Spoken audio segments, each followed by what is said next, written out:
కూటమి ప్రభుత్వం అధికారంలోకి వచ్చిన తర్వాత రాష్ట్రంలో అనేక అకృత్యాలు చోటు చేసుకున్నాయి. ముఖ్యంగా ప్రతిపక్షాల మీద కేసులు బనాయించడం, అనేక చోట్ల దౌర్జన్యాలు, శిలాఫలకాల ధ్వంసం ఇలాంటి ఎన్నో జరిగాయి. ఇప్పుడు హిందూపురంలో ఏకంగా వైఎస్ఆర్సీపీ ఆఫీసునే ధ్వంసం చేయడాన్ని రాష్ట్ర వ్యాప్తంగా చాలా దారుణంగా భావిస్తున్నారు. రాష్ట్రంలో ఎన్నో అకృత్యాలు ఇప్పటికే జరిగినాయి. ప్రతిపక్షాల మీద కేసులు పెట్టారు, అడ్డగోలు కేసులు బనాయించారు. ఇప్పుడు ఏకంగా కార్యాలయాలను ధ్వంసం చేయడం మొదలుపెట్టారు. ఏ రకంగా చూడొచ్చు? ప్రజాస్వామ్యం ప్రమాదపు అంచుల్లో పడిపోయింది అంటానికి ఇంతకంటే ఉదాహరణ లేదు. తెలుగుదేశం పార్టీ అధికారంలో ఉన్నప్పుడు వైఎస్ఆర్ కాంగ్రెస్ పార్టీ మీద అనేక ఆరోపణలు చేసింది. ఇవాళ అధికారంలోకి వచ్చిన తర్వాత వైఎస్ఆర్ కాంగ్రెస్ పార్టీ ఆఫీస్ మీద దౌర్జన్యం చేయడం కానీ, అక్కడ ఉన్నటువంటి బాబాసాహెబ్ అంబేద్కర్ గారి చిత్రపటాన్ని కానీ, మనం ఆరాధ్యంగా చేసుకునేటువంటి విఘ్నేశ్వరుడి యొక్క విగ్రహాన్ని ధ్వంసం చేయడం కానీ, ఇవన్నీ చూసిన తర్వాత అధికారం శాశ్వతమని, అంటే అధికారం అడ్డదారిలో పొందొచ్చని తెలిసినవాడు, అడ్డదారిలో అధికారం పొందిన వాళ్ళకి ఇలాగే ప్రవర్తించేటువంటి లక్షణాలు ఉంటాయా అనేటువంటి విధంగా ఇవాళ ప్రజాస్వామ్యవాదులు ఆలోచిస్తారు. నేను అడుగుతున్నాను, ఈ రాష్ట్రంలో శాంతి భద్రతలు కొరవడిపోయాయి. ప్రజాస్వామ్యాన్ని నమ్మిన వారు ఎవరు కూడా రోడ్ల మీద తిరగలేని పరిస్థితికి వచ్చేసారు. ఒకటే ప్రతిపక్షం అనేది లేకపోతే మన ఇష్టానుసారం పాలించొచ్చేటువంటి ఏదైతే వాళ్ళ ఆలోచన ఉందో అది సాగదు. దానికోసం ఇవాళ రాజ్యాంగ నిర్మాత మనకు ప్రసాదించినటువంటి గ్రంథం ఏదైతే ఉందో రాజ్యాంగం, ఆ రాజ్యాంగంలో ఉన్న చట్టాలకు అనుసరించి మాత్రమే పరిపాలన సాగించాల్సినటువంటి ఈ పాలకుడు చేస్తున్నటువంటి ఈ దౌర్జన్యకర లేకపోతే పాశవిక లేకపోతే ఎవరైతే దాడి పూరితమైనటువంటి వాతావరణం ఉందో గుండాలు తయారు చేస్తూ ఉన్నారు, కార్యకర్తలు కాదు, గుండాలు తయారు చేస్తున్నారు. మాకు ఎదురు చెప్తే మీ మీద దాడి చేస్తామనే సంస్కృతి ఏదైతే ఉందో నాడు ఎమర్జెన్సీని తలపిస్తూ ఉంది. అప్రకటితమైనటువంటి ఎమర్జెన్సీ రాష్ట్రంలో జరుగుతుంది. పోలీస్ యంత్రాంగాన్ని పూర్తిగా వాళ్ళ ఆధీనంలో ఉంచుకొని చట్టాలను అమలు చేయాల్సిన పోలీసులు వాళ్ళని రక్షించడమే పనిగా పెట్టుకున్నారు, అందరినీ శిక్షించే పనిలో ఉన్నారు. కనుక దీన్ని రక్షించుకుందాం. అందుకే బాబాసాహెబ్ అంబేద్కర్ గారి విగ్రహం దగ్గర ఇవాళ రాజమండ్రి తూర్పుగోదావరి జిల్లాలో పార్టీ శ్రేణులు అందరూ కలిసి వచ్చారు. మా నిరసన కార్యక్రమాన్ని తెలియజేశాం. రాష్ట్రంలో శాంతి భద్రతలు కూటమి ప్రభుత్వం ఏ రకంగా ఉన్నాయి? ఇప్పుడు జరుగుతున్న విధ్వంసాలు కూడా ఎలా చూడవచ్చు? పూర్తిగా శాంతి భద్రతలు అనేవి లోపించాయండి. ఈ రోజున కూటమి ప్రభుత్వం ఎంతసేపు కూడా వైసీపీ వాళ్ళని టార్గెట్ చేయడం, వైసీపీ నాయకుల్ని కార్యకర్తల్ని ఏ విధంగా ఇబ్బంది పెట్టాలి, ఏ విధంగా వాళ్ళ మీద అక్రమ కేసులు పెట్టాలి, వాళ్ళని ఏ విధంగా జైల్లో పెట్టాలనేది ఆలోచన చేస్తున్నారే తప్ప ఈ రోజున ఆ ప్రభుత్వం వలన ప్రజలకు ఒరిగేది ఏదీ లేదండి. ఈ రోజున ప్రజలందరూ కూడా ఈ ప్రభుత్వం ఏం చేస్తుంది, పేద ప్రజలకు ఏం మంచి చేస్తుందని ఎదురు చూస్తున్నారు. కానీ ఈ రోజున వాళ్ళు ఎంతసేపు కూడా వైసీపీ కార్యకర్తలని నాయకుల్ని భయభ్రాంతులను చేయాలి, వాళ్ళు ఆ పార్టీని వదిలి వెళ్ళిపోవాలి, ఆ పార్టీ అంతా కూడా సమూల నాశనం చేయాలని కంకణం కట్టుకున్నారే తప్ప అది వారి వల్ల కాదండి. ఈ రోజున వైసీపీలో ఉన్న ప్రతి కార్యకర్త నాయకుడు కూడా జగనన్న కోసం, పార్టీ కోసం వాళ్ళ రక్తం చిందించడానికి కూడా సిద్ధపడిన కార్యకర్తలు. అలాంటి వాళ్ళు ఉండడం వలన ఈ రోజున పార్టీని ఏమీ చేయలేని పరిస్థితిలో వాళ్ళు ఉన్నారు.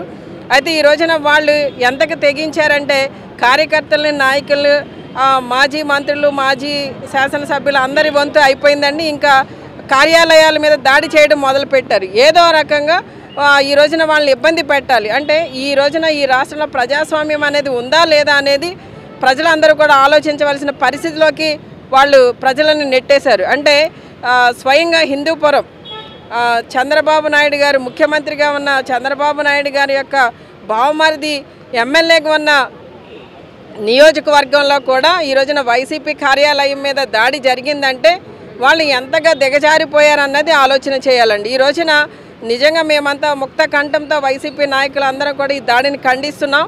మరి ఇలాంటి దాడులు రిపీట్ అవ్వకుండా ఉండాలి, అలానే శాంతి భద్రతలు ఈ రాష్ట్రం నెలకొనాలని మేము ఎదురు చూస్తున్నాం. కానీ ఈ పోలీసు వ్యవస్థని, ఇంటెలిజెన్స్ వ్యవస్థని పూర్తిగా వాళ్ళ గుప్పెట్లో పెట్టుకుని వాళ్ళ స్వప్రయోజనాల కోసమే పనిచేస్తున్నారు తప్ప ఎక్కడా కూడా ప్రజల పక్షాన నిలబడే విధంగా వాళ్ళని పనిచేయించట్లేదు. ఈ రోజున ఇలాంటి పరిస్థితి నెలకొని ఉంటే రాబోయే రోజుల్లో ప్రజలే వాళ్ళకి బుద్ధి చెప్పడానికి సిద్ధంగా ఉన్నారండి. ఇప్పుడు మీకు కూడా తెలుసు, శిలాఫలకాలు కూడా పగలగొట్టారు, మీరు అన్ని చూశారు మొత్తం. ఎలా చూడొచ్చు ఇప్పుడు కార్యాలయాల మీద దాడులు జరుగుతుంది? ఇప్పుడు ఇదే మోరంపూడి సెంటర్లో సాక్షాత్తు డాక్టర్ బిఆర్ అంబేద్కర్ గారికి ఘన నివాళులు అర్పించి బిఆర్ అంబేద్కర్ గారు సృష్టించిన రాజ్యాంగానికి వీళ్ళు ఏం గౌరవం ఇస్తూ ఉన్నారు? ఇవాళ సాక్షాత్తు చంద్రబాబు నాయుడు గారు బామ్మర్ది అయిన బాలకృష్ణ నియోజకవర్గంలో ఆయన కనుసన్నల్లోనే జరిగిందని భావిస్తూ ఉన్నాం. ఎందుచేతనంటే వైఎస్ఆర్సీపీ కార్యాలయాన్ని తీసుకొచ్చి దాడి చేసి అక్కడ బిఆర్ అంబేద్కర్ గారి యొక్క పటాన్ని ఏ రకంగా అగౌరవపరిచే కార్యక్రమం చేశారో ఇవాళ అర్థమవుతోంది క్లియర్ కట్గా.